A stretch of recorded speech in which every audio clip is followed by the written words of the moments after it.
प्रधान जी, आज कबीर साहिब जी की जयंती मनाई है, क्या कहना चाहेंगे? आज कबीर साहब का जन्म दहाड़ा 628वां हमने मनाया है और बड़ी धूमधाम और हर्षोल्लास के साथ मनाया है। काफ़ी साथ संगत थी और प्रसाद भी की सेवा भी लास्ट में की गई और कबीर जी के उद्देश्यों को जागृत करने का हमारी संस्था का काम रहा है। कबीर जी के, गुरु रविदास जी के, गुरु नानक देव जी के, भगवान बुद्ध जी की हम वाणी का ओट आसरा लेकर काम कर रहे हैं और आगे भी ऐसे ही करते रहेंगे। इस अवसर पर देशवासियों को, फरीदाबाद वासियों को क्या मैसेज देना चाहेंगे? हम यही देना मैसेज चाहेंगे कि सब एक रहें, मिलजुल के रहें, किसी जातिवाद में ना उलझें, आपस में प्यार प्रीत से रहें। उस समय इनका जन्म हुआ। रविदास जी का भी उसी समय जन्म हुआ, वो कुछ साल पहले, ये कुछ साल बाद। जब इन्होंने देखा कि ये चल क्या रहा है, तो इन्होंने राजाओं को समझाने की बहुत कोशिश की कि जिस मुसलमानों को कहा कबीर जी ने कि जिस अल्लाह को तुम मान रहे हो और कत्ल कर रहे हो, वो अल्लाह है कहाँ?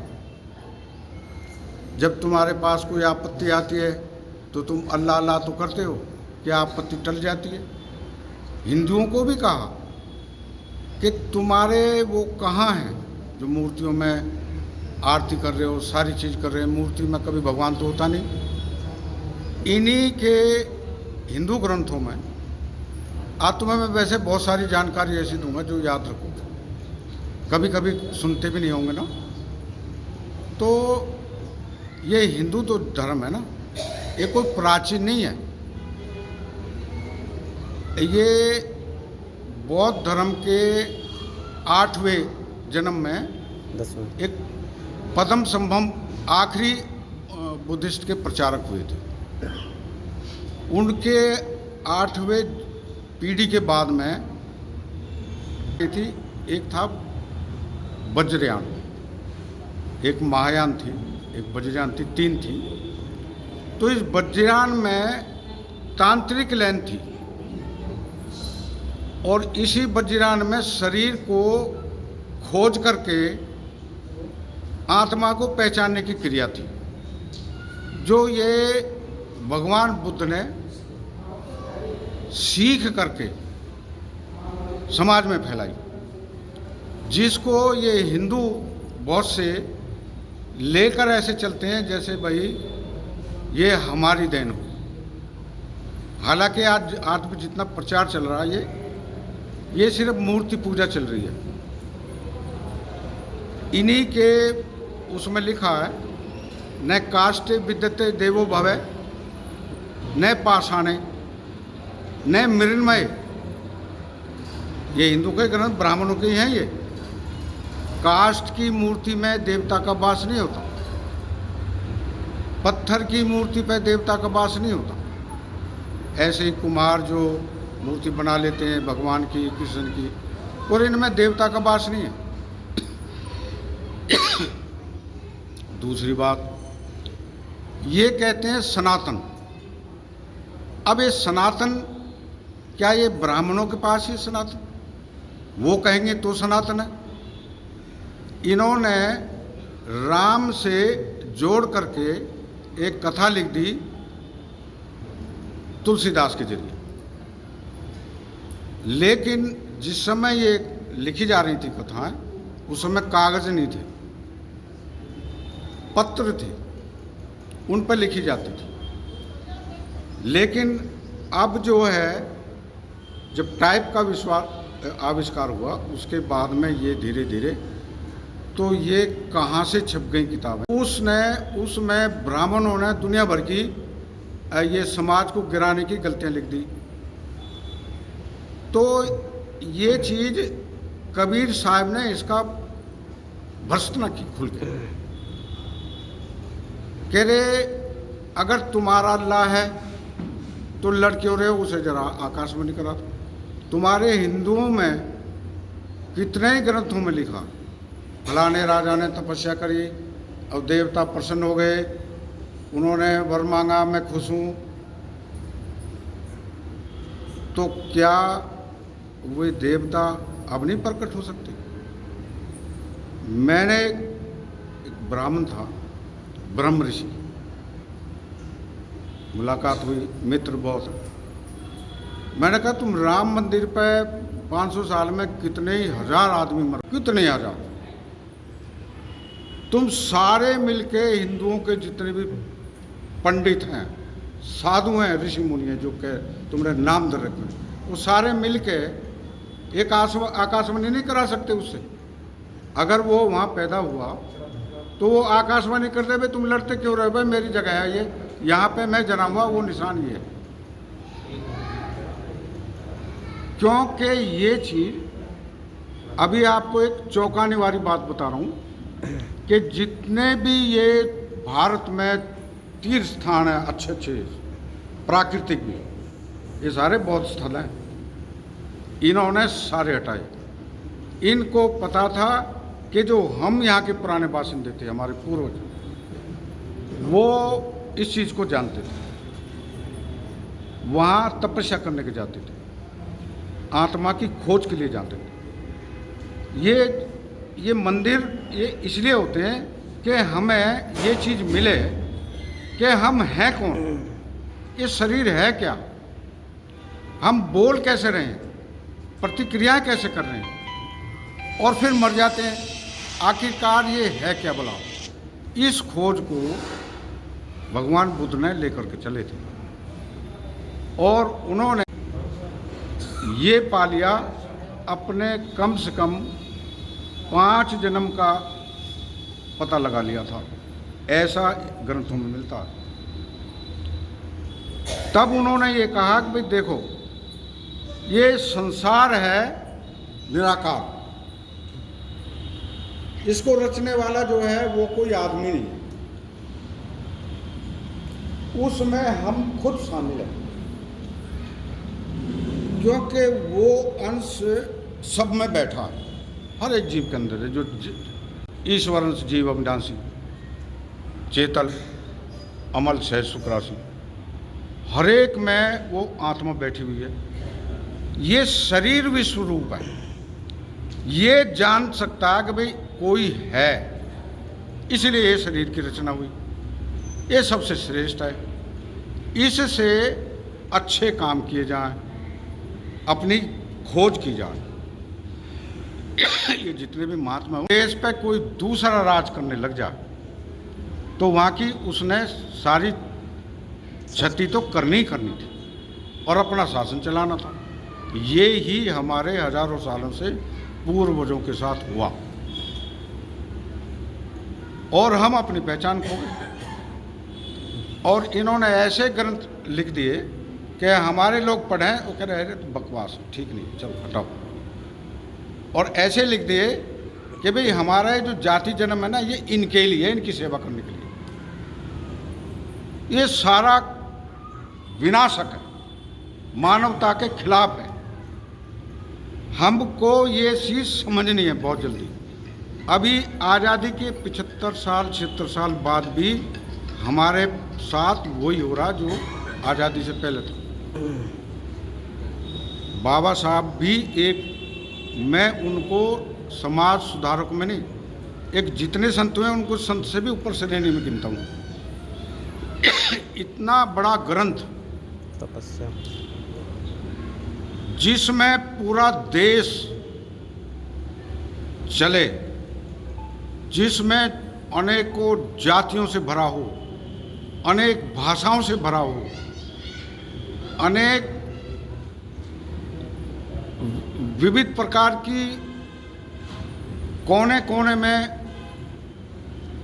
ऐसी छवि हो जो एक दूसरे कोने से मेल ही ना खाती हो, और वो उस ग्रंथ से राज के जरिए चले या जनता उस पे चले, तो इससे बड़ा महान ग्रंथ कोई नहीं लिख सकता।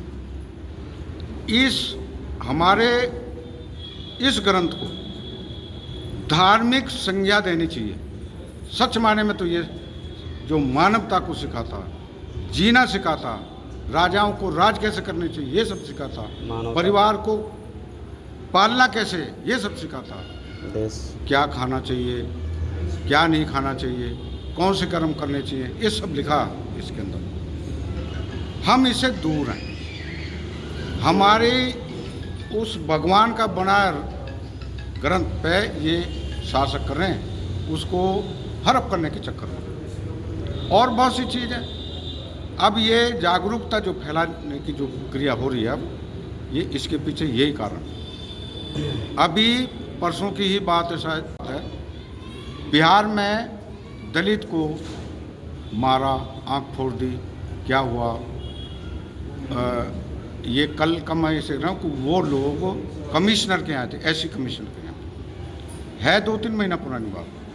तो वहाँ के लोग, जहाँ कांड हुआ 20 किलोमीटर पुलिस थाना, वो उनकी नहीं सुनते, सब जगह एप्लीकेशन दे दी, किसी ने नहीं सुनी। वो सारे पुलंदा लेकर के नौजवान युवक और बहन बेटी साथ में आकर ऐसी कमीशन के यहाँ पे आ गए उनसे मिलने के लिए, लेकिन उनको जाने नहीं दे जा रहा था। सिपाही खड़ा कर दिया, वो कह रहा भाई हमें जाना है, कह रहे नहीं वो नहीं मिलेंगे। मैं उनके अब शब्द बता रहा हूँ, कह रहे कैसे नहीं मिलेंगे, आप कौन हो, क्या मैं सिपाही देख नहीं रहा हूँ, कह रहे ये वर्दी भी बाबा साहब की देन है, एक बार सुन ले, वो शेड्यूल कास्टों के लिए कमीशन बना है, हमारी बात उसको सुननी पड़ेगी, तुम्हें जाना देना होगा, हमें नहीं जाओगे तो हम यहीं बैठेंगे, नहीं जाने दोगे तो हम यहीं बैठेंगे। वो सारी भीड़ इकट्ठी होगी। फिर ये हुआ कि बोले भाई 5 आदमी लेकर के आ जाओ। उन्होंने स्पष्ट कहा 4 बच्चे हमारे समाज के लिए, माता हमारी वो भी मरी, वो खुद भी कुर्बानी हो गए। तो आप देखिए हम उनके आचरणों को फॉलो नहीं कर रहे हैं,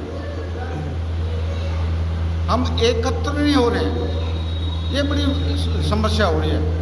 संस्थाएं बहुत हैं, अलग अलग काम कर रही हैं, एक होने की कोशिश होती है, कोई ना कोई गड़बड़ करके उनको तोड़-फोड़ कर ही देता। और ये चीज़ हमारे लिए हानिकारक है, हमारे समाज के लिए हानिकारक है। बच्चों को हमें जो शिक्षा देनी है हम दे नहीं पा रहे। बाबा साहब के ये सारे जो हैं उनको बताना जरूरी है। आज जो 75% नंबर बच्चे लाए थे शूद्र समाज के, उनका SBS सशक्त भीम समाज में कम से कम 200 बच्चे थे 10वीं 12वीं के, उनको पारितोषिक दिया, तो उनको बड़ा करेज हुआ। जो IAS बनी थी, वो IAS बनी थी, उसको भी समाज में उसको इनाम दिया और बड़ा अच्छा लगा। तो जागरूकता फैल तो रही है, लेकिन आप भी जागरूक होइए, यहाँ से प्रण लेकर जाओ, बच्चों को शिक्षा दो। और शिक्षा उसमें ये शिक्षा में कोई विलंब है, कोई विलंब नहीं है। 100% का पेपर है, 90-95 हर बच्चा ला सकता है। उसको माँ बाप को मोटिवेशन करना। और जब ये बच्चे पढ़ के आएंगे तो कोई ना कोई पढ़ लिख के IAS बनेगा, कोई और बनेगा, किसी के कोई रेल का वो बनेगा, कोई मिनिस्टर बनेंगे, सारे बनेंगे। अभी जो है ये हो रहा है धीरे धीरे। तो मेरा बाप कहना कि ये है कि ये हमारे जो खजानजी बोलते हैं कि मैं संस्थापक, उसकी भी अपनी एक टीम होती है, उसके बगैर वो नहीं चलता। तो मेरे संस्थापक में महासचिव खजानजी ही रहे शुरू से, और इनको पता है। संत रविदास मंदिर कार्यकारिणी और यहाँ पर पधारे मकसद है। मैं चाहूँगा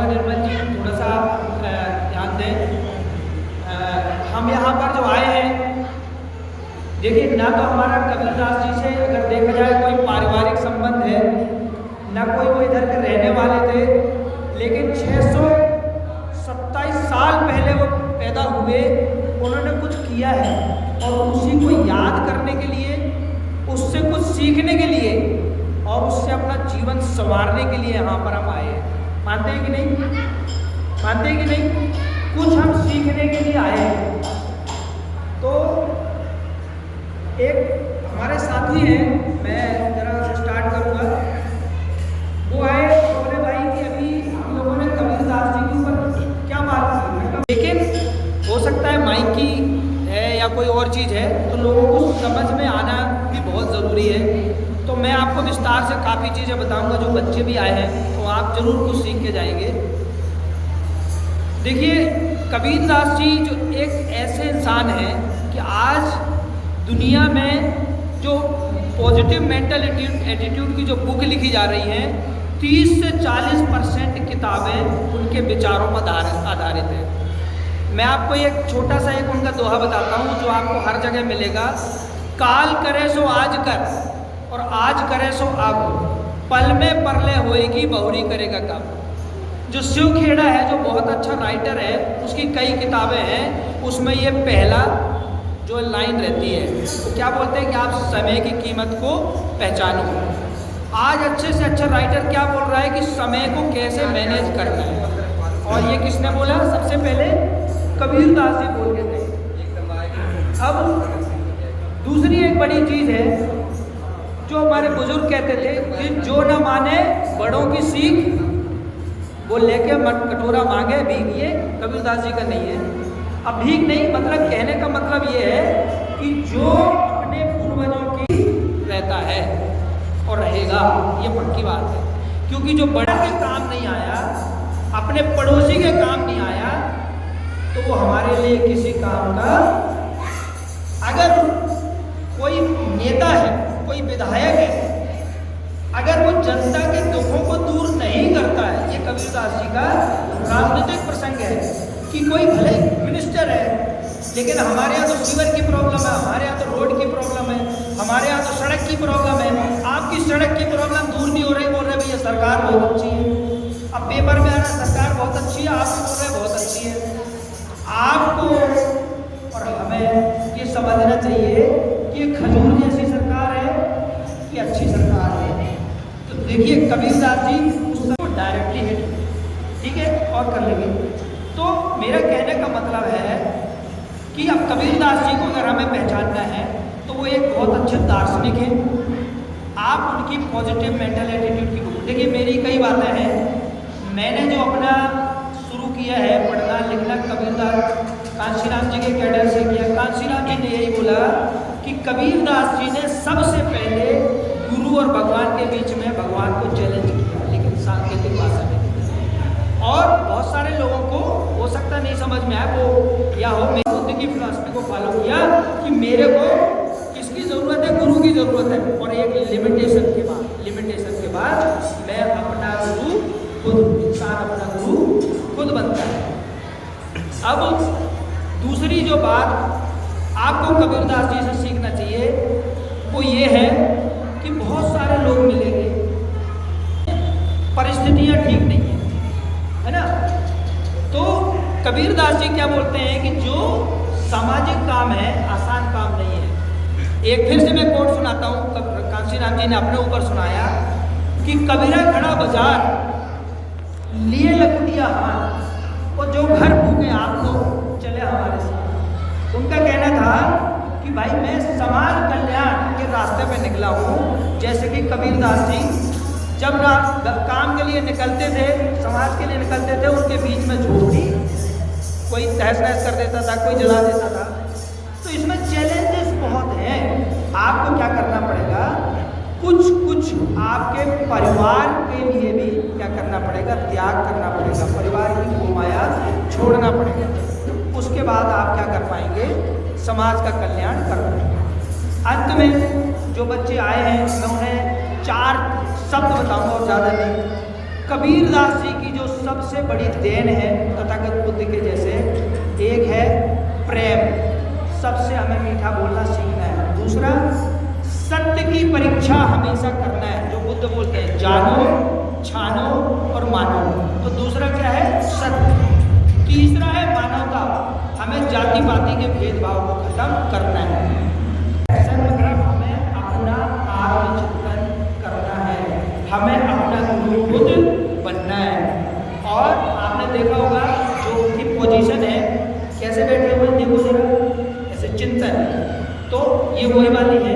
और मौन, बोलना कम है, चिंतन ज़्यादा करना है। जब आप बोलेंगे कम, जैसे नेचर ने क्या करा है दिया है, ज़्यादा सुनना है और कम बोलना है। जब हम ये फॉलो करेंगे तो हमारा जीवन क्या बनेगा? सुखमय बनेगा।